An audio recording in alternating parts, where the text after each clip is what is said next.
friends, welcome back to my channel, and if you're new here, I'm Johanna and welcome to my cozy book space. So for today's video, I'm going to be doing my January wrap up. I read 8 books in the last half of January, so let's get right into it. Sorry if you hear background noise, I got laundry going, there's a dog barking outside. Can't help it. Sorry if you hear that. Hopefully you don't. Anyways, first book that I read was Intrusion by Liliana Carlisle. This is one of her standalone Omega verses, and this one is different from her other ones. We have a hero who is the CEO of this company that produces the suppressants for Omegas. Before the hero ran this company, his mother ran the company, and she is an Omega as well, I think. And she started this company obviously to produce this drug for Omegas. That way they can have suppressants for when they go into heat. Something bad happens between the family, and then the hero ends up taking over the business, and he ends up raising the prices of these suppressants so less Omegas can get them. And so Omegas nowadays are obviously viewed very low in this hierarchy, and the hero is not helping much. And then we have our heroine who ends up presenting as an Omega. She is being threatened, harassed. She currently lives with her mother, and alphas are threatening their house and like vandalism because they say that her beta mother is like keeping her away from a potential alpha. It's all bad. This society, this Omegaverse situation world is not the best. So then we have our heroine who moves in with her aunt, her long lost aunt, who is also an Omega, and she has her own house. And in this, they kind of get embroiled in this undercover Omega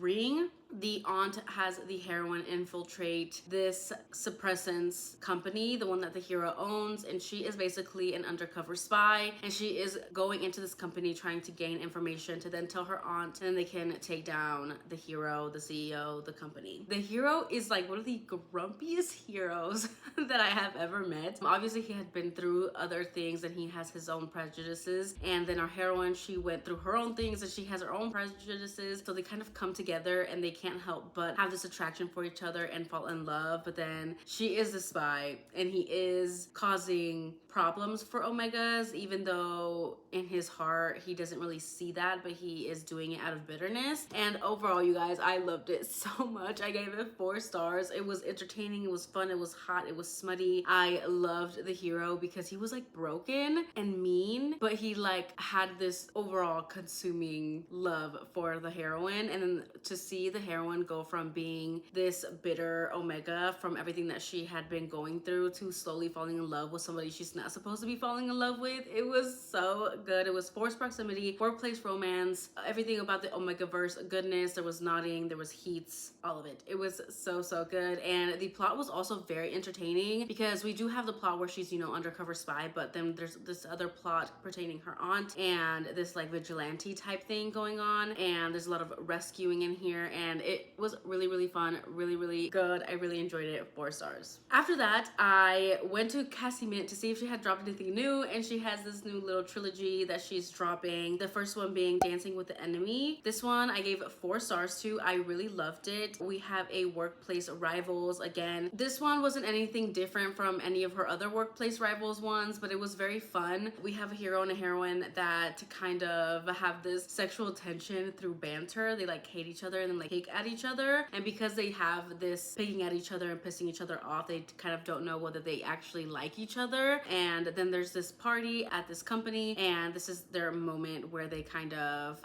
go head to head and they finally confess their feelings to each other. And I really loved it. It was sweet. It was a lot of pining, and I loved both the hero and the heroine. The second book in this little trilogy is called Faking It with Her Crush by Cassie Mint. This one I gave 4 stars to. I think I like this one more than the last one, but both of them I love. And this one has the fake dating trope in it. We have a heroine who is very to herself, kind of socially awkward, has social anxiety, but she's really good with numbers, and she is always helping her coworkers. And there is this man, our hero, who is basically the playboy of the office. He's the best friend of the owner, the CEO of this company. He is known to be a playboy, and he's very flirtatious, and he is known to be like going around the office and everybody has a crush on him. And they kind of run into each other in this closet because the heroine, when she gets overwhelmed, she likes to go into this closet and kind of decompress. And the hero kind of sees her go in there and he follows her. And they kind of have this moment. They become best friends. So it is also friends to lovers first. He just doesn't think that the hero could ever like somebody like her. He has way too many prospects. The hero is like, I don't know how to love. I don't think I can love, you know, that type of hero. He finds out that she's never been kissed. And he was like, well, I'll go to this dance with you and like I'll teach you about relationships or whatever. And it goes from there. And it was really, really good. I liked it. The secret pining, the overall lust and love. I loved it. 4 stars. I'm really, really excited for the third one. That doesn't come out until like February something. I want to say February 22nd, but I might be wrong. This one is about the CEO and his secretary and his very grumpy sunshine. And we see snippets of their characters in book 1 and book 2. And it's just been building. I'm just so excited for the third one. I think the third one is going to be my favorite. After that, I ended up rereading Not So Silent Night by Marlo Roy. Upon my second reread, I gave it 4 stars, but the first time that I read it, I gave it 5 stars, so I'm gonna keep my 5-star rating, but it's more of a 4-star. I really, really love it. I decided to reread it because I wanted another Omegaverse novella, but I wasn't finding one that I wanted to read, so I was like, let me just reread this one because I remember loving it so much. It's still so good. The overall premise with the Secret Santa and the way that the hero and the heroine met, the pining from the hero that we learn about, and the smut was really good, and their overall communication and how the heroine is slowly falling for the hero and finding out all of these things about the hero and what he was doing for her secretly and how much he has been pining over her and like fated mates. And it was just as lovely as the first time. I really, really enjoyed my reread. Then I ended up doing another reread of Ruined Secrets by Neva Altaj. I decided to reread this one because Jen from the Book Refuge had done a specific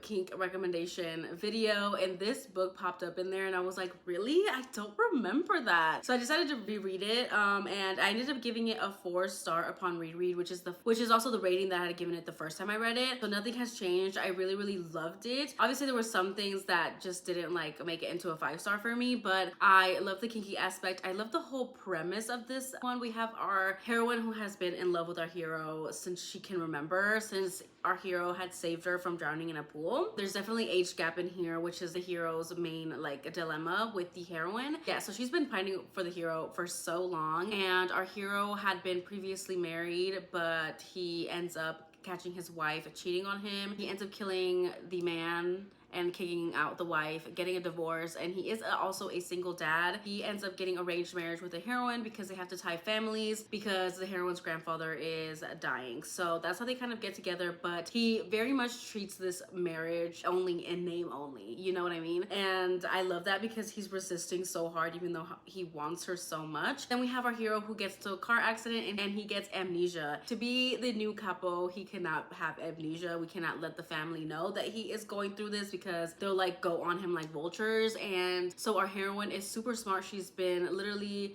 raised to be a capo's wife, and so she kind of trains him on who he needs to know, places that he's been, kind of telling him the memories. And in doing so, obviously he realizes and knows that she is his wife, and he's like, well, do I love you? Like, do we have a loving relationship? And she's like, yes, even though they don't, because he had been refusing to be with her prior. And so he treats her how she had always wanted to be treated by the hero post amnesia. Obviously he gets his memories back, and the main kink in here was cock warming, and the whole comfort of that was just so hot. I really loved it. I love that they had this thing together, and I loved seeing the hero kind of be okay with his dominance with the heroine. And it was just overall fun, entertaining, hot and smutty. It was a good time. It was dark romance. It was mafia.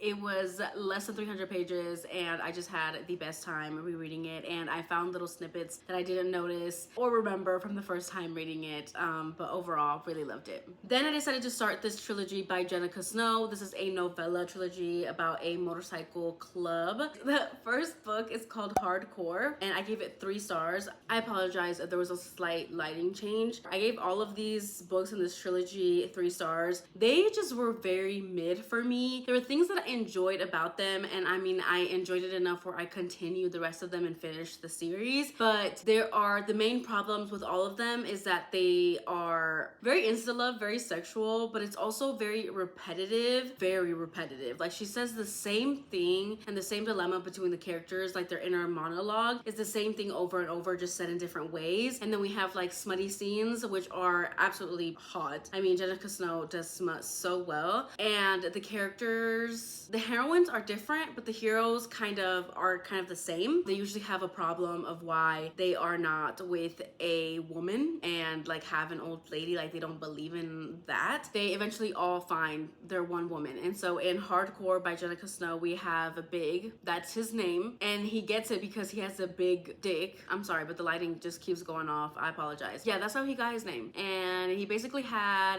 our heroine, they were together. He was treating her like, also the language in these novellas is very crude. Like if you don't like the way that stereotypical bikers treat women, you're not gonna like this series either. Like, I mean, it's not that I didn't like it, but also like that was another reason why I didn't like either of them, because of their thoughts and the way that they speak about women. But yeah, this one is a second chance. They were together at the beginning, but he wasn't taking her seriously, so she left for about 2 years, and then she has to come back because she was in a physically abusive relationship and she was scared because of the ex. They kind of reunite, and it's very insta love, insta lust. Second one is called Mayhem by Jenica Snow. This one is about the brother of the heroine from book 1. He is the VP, the vice president. He meets this woman, our heroine. Her name is Butters, which I liked. I like that one. She was working as a bartender at this bar, and that's where the hero met her, and he propositioned her, but she was like, absolutely not. And that's like the whole reason why he like kind of low-key fell in love with her, because she wasn't as easy as every other woman. They end up going into this like fake arrangement because the hero helps the heroine out with money to help out her brother who has this gambling debt. And so she is then like gives herself to the hero, and that's how the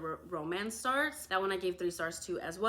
Then lastly, I read Fury by Jenica Snow. This one was the one that I was most excited for because we had gotten snippets of this hero throughout book 1 and book 2, but it ended up, I thought I was gonna give it maybe a higher rating, but it just kind of fell flat for me. This one is the least spicy of the 3. It is still spicy, but it's the least amount of time spicy, if that makes sense. But he is basically the president of this motorcycle club, and one of his best friends, one of the guys in the motorcycle club, gets hurt in book 2, and so he takes the daughter of this mafia guy for revenge, and he kidnaps her and takes her to his secluded cabin, and he's thinking that he's going to torture her and like defile her because in revenge to this mafia guy, and like take him out and kill him as well. And then obviously he ends up falling in love with her, and I liked their back and forth, but the hero in this one, he just kind of did a 180 for me. He did a lot of drinking. First of all, he was drunk. I wouldn't say a lot, but he was drunk more than I thought he should have been. There wasn't anything about the heroine that I just specifically didn't like. I think she was just kind of average for me. Yeah, the hero rubbed me the wrong way a little bit, but the smut was really good, and I did think that this one had a lot more different like POVs. Like we get different POVs as well, like throughout these novellas, about different characters in the motorcycle club and who their potential love interest would be. And we got a lot of POVs in Fury, but there is no other book after Fury, so like it felt very pointless. And I don't know when Fury came out, but I think it had come out